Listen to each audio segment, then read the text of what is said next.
Konnichiwa minasang. So yan, kaninang umaga nag-video ako habang papunta kami ng company namin. So yan, yung kasama ko nauna siya. So yung kalsada to, diretso na ito sa kaisya namin. Yung nakita yun sa tulo, yun yung kaisya namin, yung company namin. So makikita nyo yung paligid dito is para kang nasa probinsya lang. Like for example, para kang nasa Nueva Ecija. Ito mga taniman to ng mga gulay.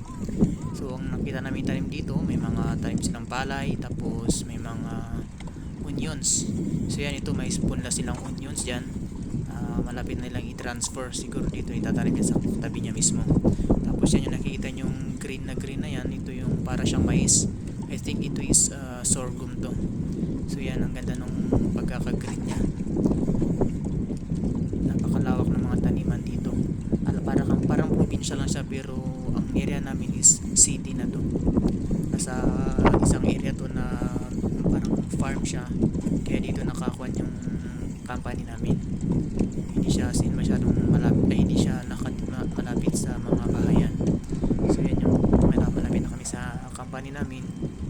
Yan, isang napakalawak yan na compound kung saan na mga buhay na baboy pinapasok dyan, tapos pag lumabas na is na naka-repack na siya.